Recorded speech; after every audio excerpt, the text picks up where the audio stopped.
Assalamualaikum warahmatullahi wabarakatuh. Kali ini saya akan mengungkapkan terkait dengan 11 bahaya judi online. Karena ini seperti narkoba ya, bahkan rela menjual segalanya, merusak hubungan keluarga dan lain sebagainya. Sangat berbahaya sekali. Langsung saja yang pertama, bahaya yang pertama yaitu kecanduan yang tak terkendalikan. Karena judi online ini sama dengan narkoba, pada umumnya sabu dan sejenisnya.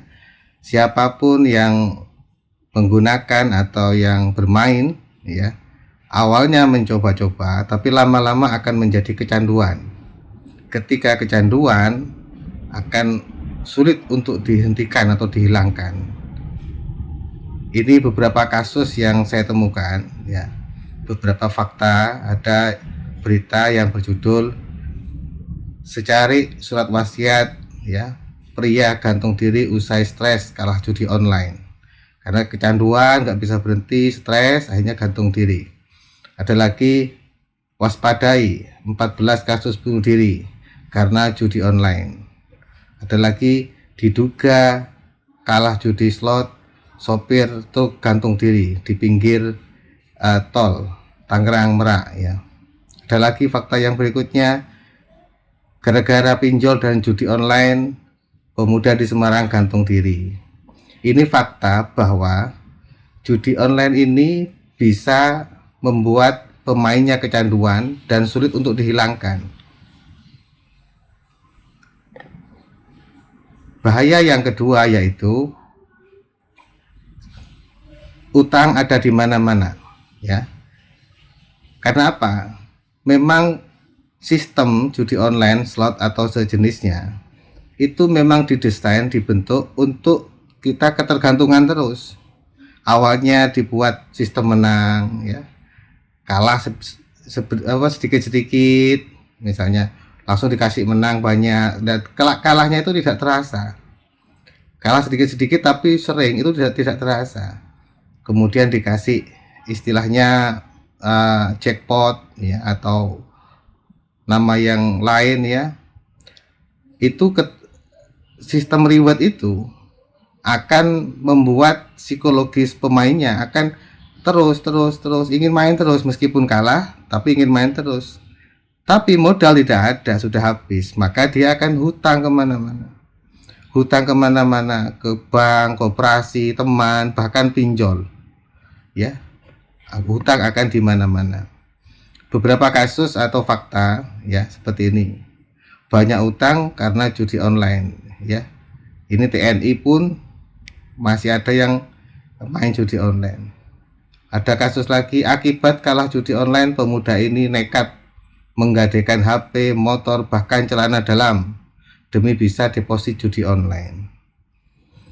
Ada lagi bahkan yang lebih parah, ibu jual ginjal demi lunasi utang anak yang terjerat judi online. Artinya orang pemain judi online ini nggak peduli, nggak masuk akal, logiknya nggak berjalan. Dia yang penting dapat uang, hutang kemana-mana, tidak difikirkan ini nanti kembalikannya seperti apa, tidak peduli. Maka gali lubang tutup lubang. Jadi yang sana nagih, minjem utang ke tempat lain untuk bayar utang yang ini, dan seterusnya begitu. Bahaya yang ketiga yaitu terpuruknya keuangan diri sendiri dan keuangan keluarga. Ini fakta yang ditemukan bahwa Indonesia itu peringkat nomor 1 judi online di dunia ya. Sangat fantastik ya angkanya ini. Kemudian ada fakta lagi, boncos 100 juta ya. Korban menang ada tapi lebih banyak kalahnya. Fakta yang berikutnya, gila judi online, pria ini habiskan uang hingga 1 miliar, kalang kabut. Ada lagi, efek domino judi online bikin candu dan rela pertaruhkan segalanya. Tadi itu utang di mana-mana, tidak bisa membayar, otomatis keuangan diri sendiri, keluarganya akan hancur ya, demi nutupi utang yang tidak jelas. dan tidak mungkin lunas karena bayar sini utang sana dan seterusnya begitu. Intinya tidak ada orang kaya raya yang permanen gara-gara judi online. Yang keempat yaitu rusaknya hubungan keluarga dan pertemanan atau persahabatan. Jadi karena tadi itu ya, misalnya sering membohongi keluarga, sering membohongi teman, apapun dilakukan caranya demi mendapatkan uang untuk deposit. Jadi efek dari sering membohongi teman dan keluarga itu akan merusak hubungan antar personal ini ya. Bahkan keluarganya yang hancur, suami istri yang bercerai dan seterusnya. Banyak lagi kasus-kasusnya. Ini contohnya, ada contoh kasus ya, suami kecanduan judi online, alasan ratusan istri di Bojonegoro gugat cerai. Ratusan istrinya yang menggugat cerai karena suaminya judi online. Ada lagi kecanduan judi online, keutuhan rumah tangga dipertaruhkan. Ratusan pasangan di Jawa Timur ajukan cerai, penyebab utama suami kecanduan judi online. Ada lagi cerita miris judi online rusak rumah tangga, duit makan ludes. Jadi nggak peduli, bahkan uang makan pun dibuat deposit, rela tidak makan demi bermain judi online. Ada lagi belasan suami di Bandung diceraikan istri gara-gara kecanduan judi. Ada lagi ketagihan judi online, anak nekat jual harta orang tua. Ini dengan suami istri cerai, bahkan anak dan orang tua pun terganggu atau rusak hubungannya gara-gara judi online. Gak peduli anak itu, ada sertifikat tanah digadaikan, kendaraan dijual gara-gara ketagihan judi online. Gak peduli itu milik siapa. Jadi logikanya itu sudah tidak jalan. Gitu. Kemudian yang kelima, terjebak lingkaran setan pinjol ya. Jadi nyambung dengan yang hutang piutang tadi ya. Maka fakta ini dia bingung, sudah nyari ke keluarga sudah tidak ada yang mau dijual, minjam ke bank tidak di ACC untuk pinjaman, ke koperasi juga begitu. Akhirnya pinjol, karena pinjol itu syaratnya gampang, hanya KTP di ACC. Nah, tapi tagihannya terus menerus dan itu bunganya sangat besar.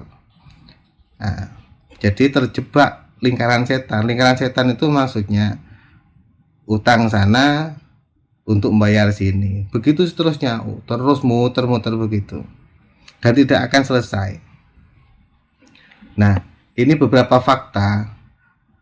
Berita Kominfo imbau masyarakat jangan sampai terjerat judi dan pinjaman online ilegal.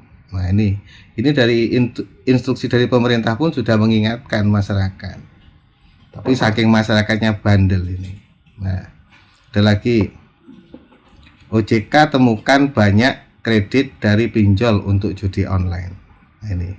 Jadi mayoritas yang kredit itu tujuannya untuk ini, memang lingkaran setan praktek judi online dan pinjol. Ini dua ini saling berkorelasi ya. Jadi praktek judi online dan pinjol ini saling berkorelasi.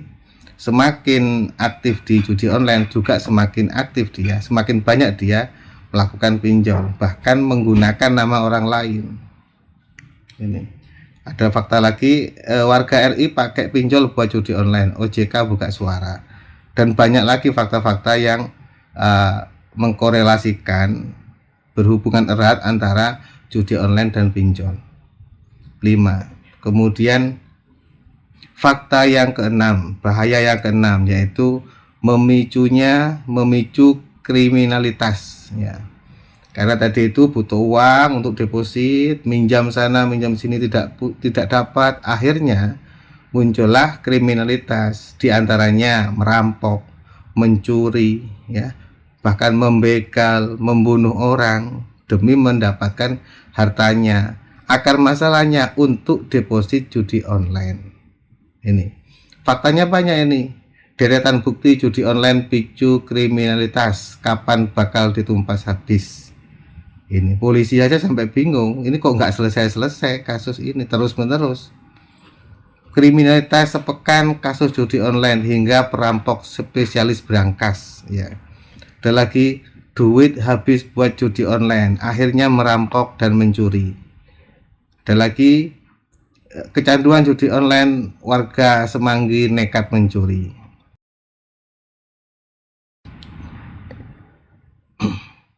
Kemudian yang ketujuh, bahaya yang ketujuh, bisa dituntut 10 tahun penjara. Nah ini fakta bahwa pemain judi online bisa dituntut pidana 10 tahun penjara. Kena pasal seperti apa? Jadi begini, pelaku judi online bisa dijerat dengan 2 pasal. Yang pertama, pasal 27 ayat 2 Undang-Undang ITE dan pasal 303 ayat 1 Undang-Undang KUHP tentang penertiban perjudian. Ya, jika kedua pasal tersebut digabung, maka ancaman hukumannya mencapai 10 tahun. Nah, ini sangat berat sekali. Lebih berat daripada judi konvensional. Ya, capciki, kelodok dan lain-lain atau sabung ayam itu mungkin hanya 1 tahun atau kurang. Kalau judi online bisa sampai 10 tahun. Ini. Yang ke-8, bahaya yang ke-8 yaitu putus sekolah atau kuliah dan karir bisa rusak gara-gara judi online. Jadi banyak sekali sekarang anak-anak remaja, anak-anak usia sekolah, kuliah, anak-anak mahasiswa itu main judi online. Nah, karena saking fokusnya pikirannya di judi online, maka dia lupa mengerjakan tugas, lupa mengerjakan skripsi. Bahkan di dalam kelas kalau kuliah pun dia tidak fokus kuliahnya, tapi hanya mikirkan dari mana nanti deposit itu. Bahkan ketika bertemu sesama teman, yang disampaikan itu slot judi online. Si A ini menang, disampaikan ke yang lain tertarik, dan seterusnya begitu. Maka kuliahnya berantakan. Sedangkan orang tua di rumah pontang-panting nyari uang untuk membayar kuliahnya. Akhirnya endingnya DO atau putus kuliah, putus sekolah. Ketika berkarir pun banyak sudah pengusaha, pegawai dipecat, ya. Bahkan tidak fokus bekerjanya gara-gara kecanduan judi online. Nah, faktanya seperti ini. Ini misalnya di Pangandaran, ya, memalukan, guru SMP di Pangandaran jual aset sekolah karena kecanduan judi online. Dia seorang bendahara di sekolah, menyimpan uang sekolah atau tabungan atau uang kas sekolah itu sampai dibuat judi online. Tidak cukup aset sekolah, ya, misalnya alat peraga dan lain-lain dijual hanya gara-gara judi online. Fakta yang berikutnya, banyak pelajar main judi online, potensi pinjol dan kriminal, ya. Judi online marak di kalangan pelajar, bukti literasi masyarakat rendah. Ada lagi, kisah pecandu judi online terjerat pinjol, dipecat hingga pisah anak istri. Udah karirnya rusak, ya, dipecat, anak istrinya terbengkalai atau terlantar, ya, istrinya minta diceraikan. Jadi dampaknya ini sangat sistemik. Ini yang ke-8. Yang ke-9, terganggunya kesehatan mental. Jadi karena saking kecanduan tadi itu, ya, seperti orang sakau itu, orang pecandu narkoba itu sakau. Itu kan kondisi mentalnya tidak terkendali. Emosinya tidak terkendali. Bahkan dia pemikirannya tidak logik, ya. Entah itu gelarnya apapun, kuliah setinggi apapun, kalau kecanduan judi online, mentalnya itu sudah nggak waras, seperti orang gila. Ya seperti orang mabuk, orang sakau, kena sabu itu. Jadi tidak berpikir rasional, resikonya seperti apa. Nanti kalau saya mencuri akibatnya apa. Meminjam sana sini nanti kembalikannya bagaimana, itu tidak dipikirkan. Karena kesehatan mentalnya terganggu. Nah, ini faktanya banyak. Ini di Bangka Pos ini dijelaskan, resiko depresi pelaku judi online tinggi. Di Pangkal Pinang, pemuda akhiri hidup akibat terlilit hutang. Ini udah mentok ini, saking depresinya dia nggak bisa membayar hutang, sedangkan penagih hutang terus menerus menagihnya. Ya, akhirnya saking depresinya dia bunuh diri. Ada lagi, hati-hati, bahaya kecanduan judi bisa berdampak pada kondisi mental. Di sini dijelaskan, kecanduan judi ternyata dapat mengakibatkan gangguan mental seperti depresi. Ya, kondisi ini akan cenderung meningkat jika seorang secara konsisten berjudi lebih dari yang seharusnya dan terus mengalami kerugian finansial. Ya, ini. Yang terakhir ini ada fakta depresi akibat judi online. Ini yang lucu, ini malah mahasiswa Medan telanjang di Bandaran Bali. Jadi saking tidak logiknya, saking depresinya, dia sampai telanjang pun dia nggak sadar. Dia mencuri pun dia nggak sadar. Dia makan atau merugikan orang lain pun dia juga nggak sadar. Jadi orang yang judi online terganggu mentalnya, dinasihati gak mempan, yang dilakukan juga nggak logik, repot sudah. Nah, akhirnya juga mengganggu kesehatan fisik karena mentalnya depresi. Biasanya dia itu sulit untuk tidur. Kalau malam itu dia stres, depresi, tidur sulit, makan tidak enak, akhirnya mengganggu kesehatan fisik. Nah, menurut hasil penelitian, orang-orang yang pecandu judi online, selain depresi, dia juga resiko tinggi penyakit jantung karena kaitannya dengan pikiran ke jantung. Jadi biasanya stroke jantung itu dampak dari kecanduan judi online. Nah, yang terakhir, bahaya yang ke-11 yaitu tersebarnya data pribadi. Ini sering diwanti-wanti oleh Kominfo, ya, oleh pihak-pihak terkait, hati-hati untuk menyebarkan data pribadi, maka bisa diretas, bisa diperjualbelikan. Nah, di judi online data kita itu sudah diretas memang, karena itu memang ilegal sebenarnya, ya. Pemerintah Kominfo menutup fitur ini, muncul fitur yang lain di Play Store, ditutup, muncul di Telegram, di aplikasi pribadi. Ya, jadi sulit untuk dihentikan. Akhirnya sedangkan pemakai masyarakat goblok, jadi mau ditipu. Jadi ketika ada link memang dicari, malah ilegal itu dicari. Sebenarnya merugikan diri sendiri. Yang ini ada faktanya. Awas, ancaman keamanan data dalam judi online mengintaimu. Maksudnya data kita itu diretas oleh mereka. Ancaman data pribadi diperjualbelikan di balik judi online. Nah, ini. Jadi ini sekali lagi saya ingatkan bahwa judi online sangat berbahaya dan dampaknya sangat sistemik, ya. Mulai berdampak pada diri sendiri, keluarga, teman, dan secara keseluruhan, yaitu berdampak pada kerugian negara. Oleh karena itu, sekali lagi, bercerminlah kepada kesalahan diri sendiri supaya kesalahan itu tidak menimpa kita, dan bercerminlah kepada kesalahan orang lain supaya kesalahan itu tidak sampai menimpa kita. Terima kasih, mohon maaf. Semoga bermanfaat dan mohon disebarkan kepada saudara dan teman-teman supaya menjadi inspirasi, supaya menjadi preventif. Bagi yang belum, jangan sampai mencoba, dan yang sudah terlanjur tolong saat ini dihentikan. Assalamualaikum warahmatullahi wabarakatuh. Terima kasih sudah menonton videonya. Jangan lupa like, komen, dan subscribe. Terima kasih.